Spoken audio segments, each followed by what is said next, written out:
Boa tarde, pessoal. Agora, oficial, estou começando a gravar já a, a nossa reunião. Deixa eu ativar a câmera aqui para vocês poderem ver a minha cara, né? Para ficar mais bonitinho. Eu vou gravar a reunião, aí quem queira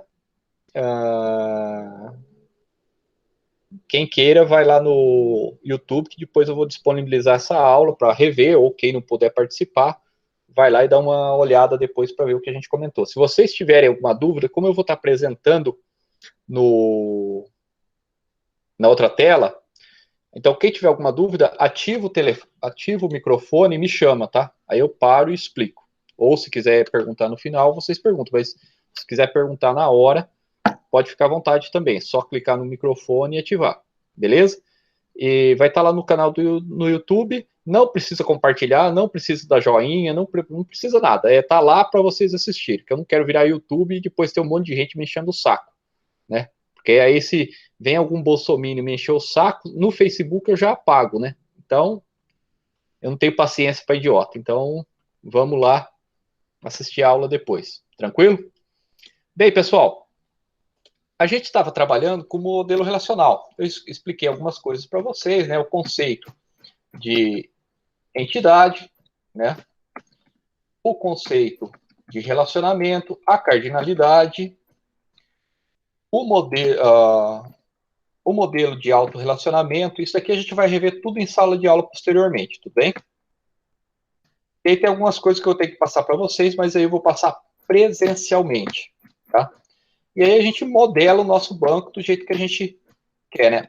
Aqui, por exemplo, é um modelo de um sistema simples aí de visualização de um sistema acadêmico, né? Eu tenho estudante, eu tenho departamento, eu tenho professor, eu tenho disciplina, né? Então, o estudante se matricula na disciplina, ele pertence a um departamento, esse conceito de departamento é mais em universidade, não se encaixa muito no modelo do ensino médio, porque, por exemplo, você está trabalhando no departamento de computação, você está trabalhando no departamento, você está estudando no departamento de computação, no departamento de física, isso aí é uma universidade um pouquinho maior, ok? Então, isso aqui é um modelo de relacionamento, aí eu tenho o papel no relacionamento, né? Isso aqui eu vou explicar novamente em sala de aula. Tem a generalização, tem a agregação, que isso aqui é uma coisinha meio chata, mas também vocês vão ter que aprender, correto? Isso aqui é todo o modelo de entidade de relacionamento. Só que tem um probleminha no modelo de entidade de relacionamento. Ele é fácil de você visualizar, porque ele é um gráfico, um diagrama, certo? O diagrama de entidade de relacionamento. O problema dele é que você não consegue implementar ele como se fosse um modelo de diagrama. Não tem nenhum banco que eu conheça ou que eu conheça economicamente viável, ou seja, acessível pela maioria das empresas, que você consiga implementar esse modelo. Ele é muito bom para visualizar, é muito bom para entender o que está acontecendo. Você tem um conceito de entidade, você tem um conceito de relacionamento, a cardinalidade, quantas vezes uma ocorrência acontece, uma entidade se relaciona com outra entidade, ok? Os atributos que você consegue visualizar de forma legal lá, só que você não consegue implementar ele. Por quê? Porque o modelo físico, esse latido aí é da minha cachorrinha, uma pincher que mais parece um rato. Então ela fica me enchendo o saco, né? A aula online é uma maravilha, né? Mas vamos lá. Para implementar, a gente tem que conhecer o modelo relacional. O que é o modelo relacional, pessoal? Relação de tabelas. Por quê? Você visualiza o modelo relacional, e aí o modelo entidade de relacionamento, e você transfere essas informações para o modelo relacional, certo? Então a gente, por exemplo, o banco de dados que eu mais trabalhei na vida, que é o banco de dados Oracle, ele era modelo relacional. Ele suportava o modelo relacional. A maioria dos bancos comerciais hoje, bancos que eu falo, banco de dados, não é banco financeiro não, tá?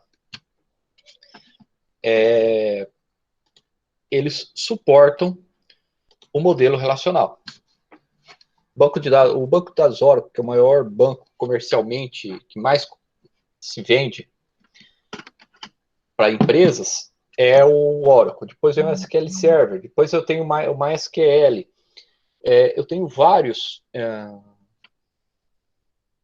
tipos de banco, a maioria é relacional, aceita o modelo relacional. Vamos falar que de uns 15 a 20 anos para cá, começou a surgir os modelos orientado a objeto. Okay? Fala-se orientado a documento, orientado à rede social. Na verdade, é o conceito de banco de dados orientado a objeto, que é uma evolução, só que ele tem alguns nuances que não atende uma empresa, por exemplo. Então, o modelo relacional ele foi desenvolvido por COD em 1970 e é um modelo de dados físico e é o modelo mais implementado em SGBDs, Sistema de Gerenciamento de Banco de Dados, esse modelo relacional. Mas na década de 70 não tinha banco de dados ainda. Não tinha, mas o modelo relacional tinha, ok? E quando a gente fala de modelo relacional, muito provavelmente vocês viram até o nono ano, ou da oitava série na minha época, né? A teoria dos conjuntos, correto? Respondam aí se vocês viram ou não. Vocês já viram teoria do conjunto, conjunto A, conjunto B. Tem partes do conjunto A que pertencem ao conjunto B. Tem partes do conjunto B que pertencem ao conjunto A. Existe um subconjunto que são todos os elementos da soma do conjunto A com o conjunto B. Correto? Isso daí vocês viram no ensino médio, não viram? Pessoal? Ou não viram? Senão vai estar enrolado. Ah, tá. Então vocês viram. Lembram de responder no microfone, pessoal. Eu não vou estar nessa tela aqui, eu vou estar na outra tela. Certo? Então respondam no microfone, por favor. Ative o microfone, não tem problema. Já tem a Meg aqui que está falando no microfone junto comigo, né? A minha Pincher Bull, né? Ela parece o Bolsonaro quando ele fica nervoso, né? Late, late, late, mas é só ódio e medo mesmo, não tem mais nada além disso.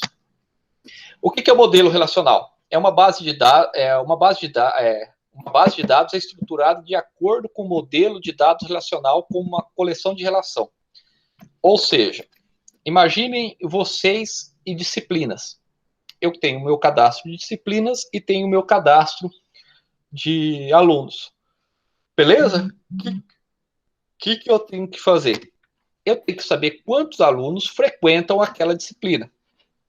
Então, eu tenho uma relação entre alunos e disciplina. Por exemplo, a disciplina de banco de dados, provavelmente eu estou com 38 alunos cadastrados. 38 alunos frequentam ou deveriam frequentar em uma situação normal, não numa situação de pandemia, que nem a gente está, né, mas numa situação normal, esses 38 alunos deveriam frequentar a minha aula, correto? Então, eu tenho uma relação entre as duas tabelas. Eu tenho um cadastro de aluno e tenho um cadastro de disciplina. Então, uma base de dados é estruturada de acordo com o modelo de dados relacional. Então, o que eu falo que é uma relação? Uma relação é uma tabela associada a um nome único, na qual cada linha representa uma coleção de dados. Ou seja, imagina que eu tenho uma tabela de alunos. Então, eu tenho lá o nome, o CPF, o RG, o endereço e o telefone do capiroto, do aluno, correto? Então, eu tenho tudo isso lá. Cada aluno ele vai ter um nome, vai ter um CPF, vai ter um RG, vai ter um endereço e um telefone. Então, isso daí é uma linha, ok? O conjunto dessas linhas me forma a relação tabela-aluno, certo? Isso é a linha. As colunas as colunas de uma relação são chamadas de atributos e as linhas a gente chama de tuplas, ok? Ou registros. mas o nome oficial, o nome que a gente utiliza mesmo, chama tuplas, ok? Tem pessoal que fala, o registro tal, tá certo também, não está errado, ok? O conjunto de valores atômicos ou indivisíveis que define cada atributo de uma relação é chamado de domínio, especificado com um tipo de dados ou formato. Ou seja, se eu tenho um conjunto de dados que são iguais, esse pessoal que chega depois é legal, né? A gente tem que ficar entrando, saindo. Esse conjunto de dados que a gente tem, conjunto de valores, né? Atômicos indivisíveis, significa que ele pertence somente àquela informação. Por exemplo, o aluno Zé Mané, com o RG 2020, CPF 250, morador da rua 13, em Catanduva, com o telefone tal, pertence àquele registro, ele é indivisível, ele só pertence a ele, ok? Ou seja, ele tem um domínio específico e um tipo de dados. O nome é um tipo de dado, o RG é um tipo de dado, o CPF é um tipo de dado, e assim por diante. Então, quando eu tenho um modelo relacional, eu tenho isso daqui, ó, pessoal. Os atributos, ó, o nome, o endereço e o telefone, ou seja, o nome da pessoa, o endereço da pessoa e o telefone da pessoa. Ou seja, esses aqui são os atributos. O conjunto desses atributos, eu falo que ele é a minha tupla. Essa tupla aqui, ó, ela tem o nome do cidadão, que é José de Almeida. Ele mora na Rua da Tulipas, 89, e o telefone dele é esse daqui, 016-276-1112. A tupla Maria Dias, ela mora na Avenida Clóvis, Penteado, 98011. E o Aparecido Navarro, Rua Marechal Deodoro, sem número, 019-22. Esse aqui é o telefone. Ou seja, eu tenho 3 tuplas aqui, certo? E os atributos. Todo mundo tem um nome, todo mundo tem um endereço e todo mundo tem um telefone. Eu falo que isso daqui é o domínio. Ó, isso aqui é o domínio, certo? Essa linha aqui é o domínio. Esses aqui são os domínios. Esses aqui são os atributos. Todo mundo tem que ter um nome, um endereço e um telefone. Esse daqui é o domínio, ou seja, o domínio dessa tupla aqui no nome é Aparecido Navarro. O domínio no endereço é Rua Deodoro. E no domínio telefone é esse daqui, certo? O valor, eu falo que é o domínio, valor. E as tuplas, então eu tenho 1, 2, 3 tuplas, ok? Apertar. Modelo, opa, epa, já vai. Modelo relacional.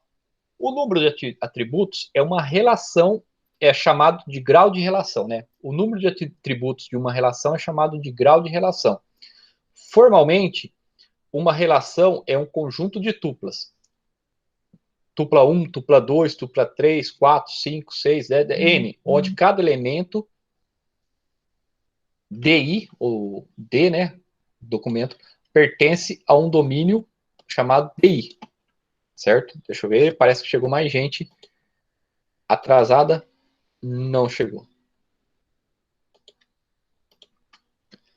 Ou seja, eu tenho um domínio, imagina que nessa linha aqui, ó, tem o domínio, o atributo nome, então o domínio José Almeida, o domínio Maria Dias e o domínio Aparecido Navarro, certo?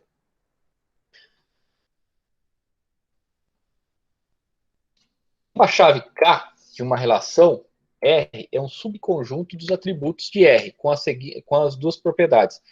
Pessoal, não se atentem muito a isso daqui, porque isso daqui eu tenho que explicar presencialmente, mas eu tenho que passar para vocês depois. Mas a gente tem que identificar o conceito de chave, eu tenho que passar para vocês de uma forma mais simplificada. Isso aqui é só a parte teórica, né? Imagina o seguinte, eu não tenho que ter um identificador, Sim ou não, pessoal? Como que eu identifico o professor Luiz Fernando em um sistema? Ou seja, como que eu identifico um aluno no sistema? Quem sabe me dizer? No sistema do SWAP.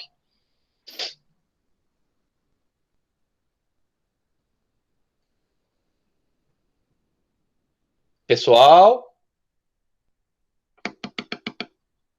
como que eu identifico vocês no SWAP? Pelo nome de vocês? Vamos falar que você se chama José da Silva. Quantas pessoas podem chamar José da Silva no mundo? Pelo RA? Pelo RA. Pelo AL, né, que a gente fala, que é a matrícula de vocês. É pelo RA. Por quê? Porque o José da Silva pode ter vários. Mas, quando eu dou uma identificação única para vocês, eu falo, ó, esse cara aqui identifica todo esse conjunto. Se eu viesse aqui e falasse assim, ó, eu posso ter 2 José de Almeida, certo? Então eu teria que criar um código para ele, para identificar qual que é o José de Almeida 1 e o José de Almeida 2. Todo mundo, além do RA, tem um documento que se identifica, não tem? A gente chama de CPF. O que é o CPF? O cadastro de pessoa física. Então, esse cadastro é nacional, é único, é só teu. Tanto é que quando a polícia mata algum bandido, fala que cancelou o CPF, né? Que é uma, como é que fala? Eu não vou falar uma imbecilidade, né? Porque se o cara tá armado e tá atirando, tem que ser. Ele tem que ser neutralizado mesmo, né? Mas a polícia usar isso daí, essa parábola, como forma de falar que está terminando a violência, não é uma coisa muito legal, né? Porque ele pode utilizar isso daí para qualquer pessoa. Então, quando a pessoa fala que cancelou o CPF, ela morreu, aquele CPF não vai ser utilizado nunca mais. Tranquilo? Não pode ser utilizado nunca mais, porque aquele CPF é só seu. Beleza? Ou seja, você vai utilizar essa configuração o resto da vida. Só que tem um probleminha. Quem te fornece o CPF ou o RG ou um código específico?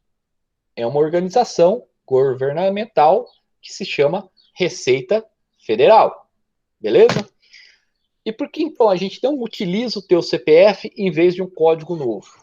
Não era mais fácil utilizar o CPF? Sim ou não, pessoal? Em vez de cadastrar um código novo? Por exemplo, o AR, o AL de vocês? Era mais fácil. Só que tem um probleminha. Quando você vai criar uma chave, você tem que garantir que aquela chave não pode ser mudada nunca mais na vida do banco de dados. Por quê? Você consegue alterar qualquer campo, sabe, qualquer registro, e ó, qualquer atributo. Vamos falar, por exemplo, que o cara mudou, que a Maria Dias casou, ou agora a lei permite também, já deveria ter permitido desde o começo, né? Ou o homem mudou de nome, casou e a Dias aqui é uma milionária e ele quer chamar Dias, José de Almeida Dias, porque ela é uma milionária e ele quer se aproveitar. Ou, ao contrário, ele é rico e a Maria Dias vai casar e vai querer o nome dele, porque ele é rico e Maria Dias Almeida. Vai querer trocar o nome, né? Beleza? Eu posso trocar o nome? Posso. Pode, desde que ele não seja chave primária. A chave primária, ela nunca é alterada. Existe até uma gambiarra a ser feita, mas você coloca a integridade, que a gente vai ver lá para frente no banco. E por que eu não posso usar o CPF? Porque o governo não tem garantia nenhuma, não te dá garantia nenhuma que ele não vai alterar isso daí. Por exemplo, está correndo no Congresso, na verdade já foi aprovado e algumas organizações já estão utilizando o Registro Nacional Unificado, ou único, né? Registro Nacional Único, que vai englobar, vai ser um número para tudo, para o CPF, para o RG, para a carteira de motorista, para o certificado de reservista, para os homens, que mais? Quais documentos? Tem número no SUS, vai ser um cadastro, um número único para tudo. Olha que maravilha, né? Oh, beleza. Só que não vai ser o RG. Não sendo o RG, todo mundo que cadastrou o RG como chave primária vai ter que montar algum sistema novo ou montar alguma forma de alterar o sistema. Então fica inviável. Correto? Tanto é que no começo, de quando se começou a conversar isso daí, do Registro Nacional Unificado, eles falaram cadastro único. Como brasileiro adora criar uma sigla, cadastro único, vocês sabem o que iria virar, né? Aí ia ficar meio estranho, né? A pessoa chegar para o outro e falar de forma abreviada, em sigla, né? Me mostra o teu cadastro único, né? Então eles mudaram para Registro Nacional Unificado, RNU, né? Então, quando eu falo de chave, eu estou falando que o atributo ele identifica aquela linha de forma completa, né?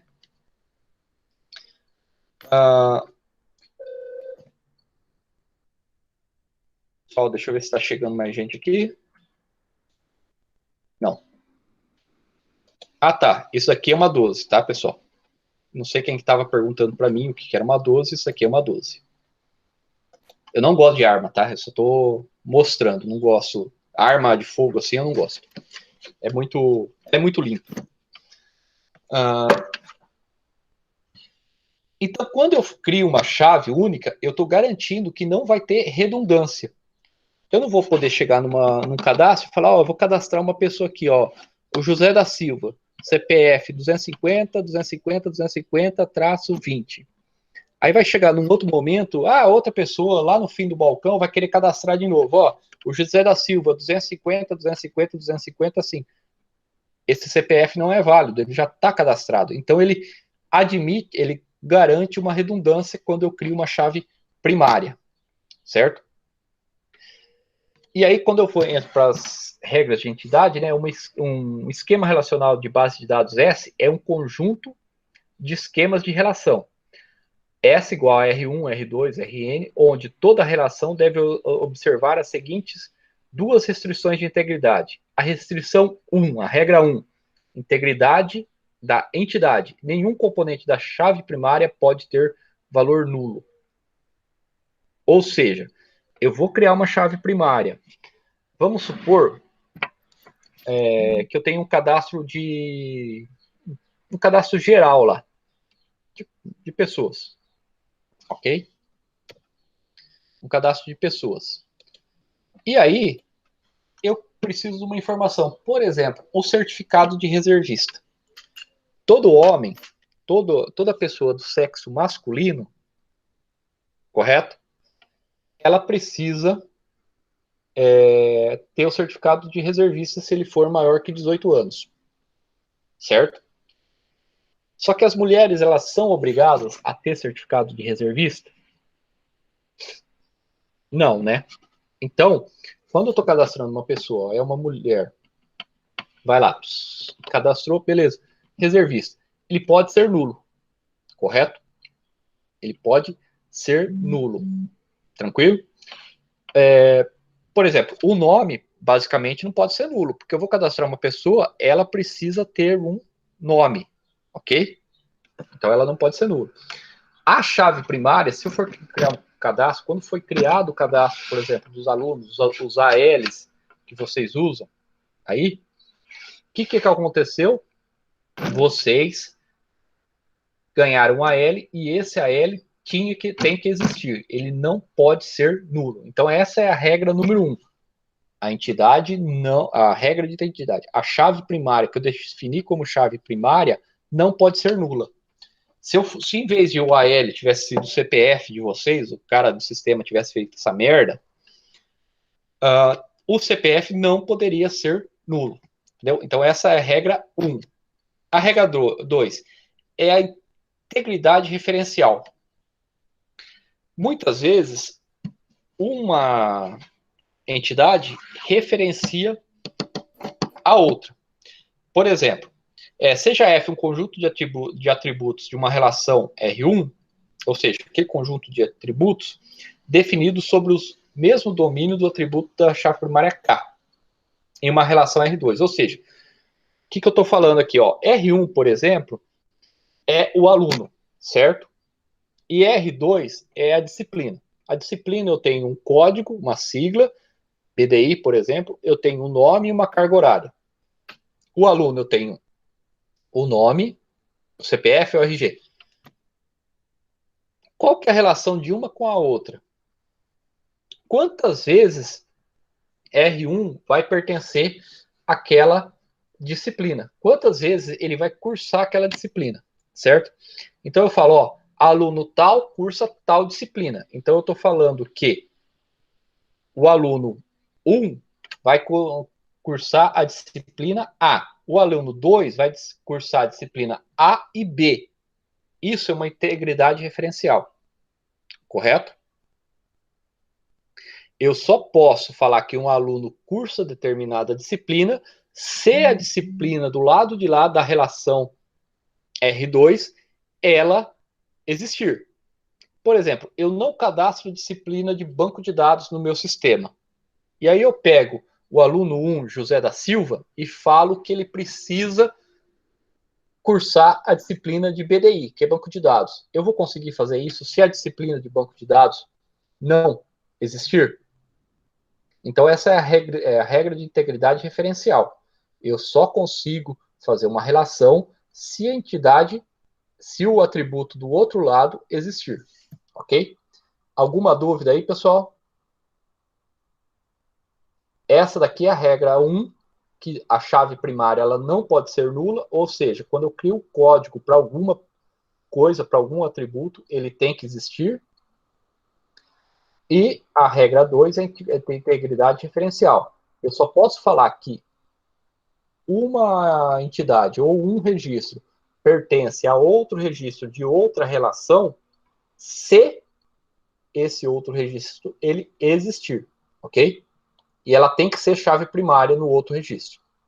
Por exemplo, eu não posso relacionar o aluno 1, José da Silva, com a disciplina banco de dados. Eu tenho que relacionar ele com o código BDI, que é o código da minha disciplina na relação disciplina.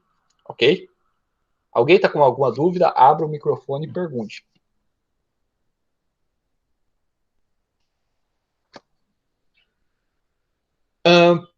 Por exemplo, no modelo relacional, aqui é o modelo da chave primária. É a da regra da chave primária. Essa regra aqui, ó, regra de entidade. Aqui é o exemplo que eu vou passar para vocês. Ó. Modelo relacional, integridade da entidade, a chave primária de qualquer relação não pode ser nula em nenhuma das tuplas. Por exemplo, eu vim aqui, o cara que modelou esse sistema é um orelhudo e colocou que o CPF era a chave primária. Tudo bem que ele é único, mas lembra que o governo pode trocar, beleza? O nome dele é José de Almeida Biasi, ok? Certo? Qual que é o CPF dele? Esse daqui, correto? E o CPF da Maria? É nulo. Isso daqui não pode existir. Eu não posso deixar escrever nulo aqui. Não, não pode ser nulo, não pode ser em branco. Tem que ter um número aqui identificando, porque ela é a chave primária. A Maria tem que ter um CPF, correto? Você conhece alguém, além de índio, que não tem CPF? Índio não tem. Não, o índio não é que não tem, não precisa ter CPF, tá? É uma lei que tem isso aí. Mas hoje a maioria dos índios tem, por causa que os programas do governo federal precisam do CPF e eles acabam retirando, mas até uns, sei lá, até uns 15 anos atrás, o índio não era obrigado a ter CPF. Ele vive lá no meio da aldeia, para que ele vai precisar de um CPF, né? Para caçar, pescar, catar, fazer a coleta que ele geralmente faz lá, ele não precisa de CPF, né? Mas, por exemplo, no meu cadastro aqui, eu não posso ter um registro nulo no CPF, porque o registro CPF é a chave primária. Como que eu identifico em uma tabela o meu registro? Geralmente ele vem grifado embaixo, igual está aqui no CPF. Entendeu? E aqui é a regra 2, que é a regra que do departamento, por exemplo, eu tenho um cadastro de funcionário e ele trabalha em um determinado departamento. Ó. O José de Almeida, a Maria Dias e a Maria, certo? Aqui já foi corrigido, ele tem o CPF, ó, CPF riscado aqui, ó, tá vendo embaixo? É a minha chave primária, que é o código que identifica ele. José de Almeida, o CPF dele, e ele trabalha no DM. O que é DM? Para mim, aqui que eu faço a relação, ó, o José Almeida trabalha DM. O que é DM? Eu não vou saber essa informação aqui. Eu preciso ir no departamento e ver o que é DM e saber.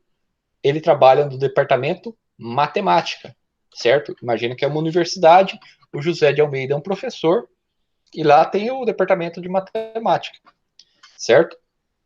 Ou seja, ele só pode estar aqui se ele for cadastrado no departamento. É a integridade referencial. Não poderia ter aqui, por exemplo, um DF, Departamento de Física. Tem Departamento de Física cadastrado aqui? Oh, caramba. F11, deixa eu tirar. Qual que é?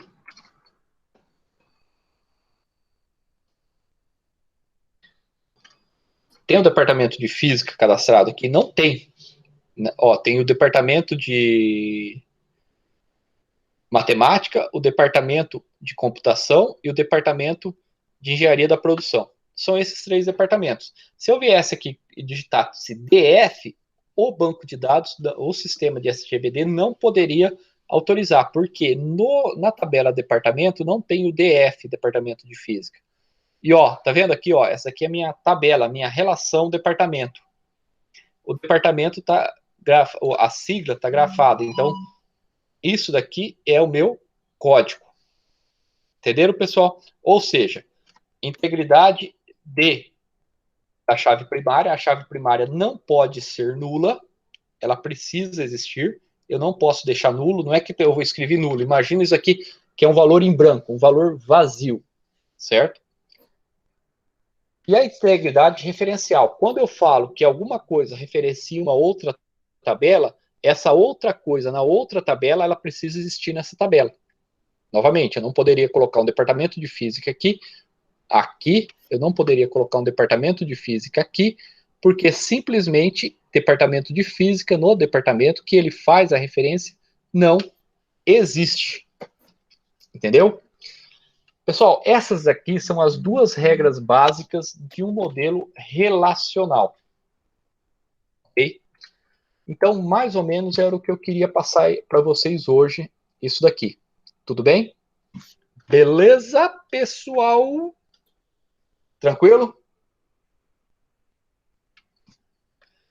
Eu vou deixar essa aula gravada, novamente, eu vou colocar lá no meu canal. Novamente, não precisa dar curtir, não precisa dar like, não precisa compartilhar, não precisa fazer absolutamente nada. Beleza? Não quero, se quiserem, fique à vontade, não vou impedir de vocês de fazerem isso, né? Mas não precisa, porque isso aqui, essas aulas são só para ajudar vocês durante no momento que a gente voltar em aula, para a gente estar tendo um processo de aceleração na hora de vocês verem isso daí. Beleza, pessoal? Alguma dúvida? Abram o microfone, vamos conversar um pouco, vamos ver o que vocês estão sentindo, se vocês têm alguma dificuldade em relação a isso. Ninguém quer falar nada? Tô com saudade do C, mano. Não, tô sobre a disciplina. O que é se fugindo da vida aí, hein?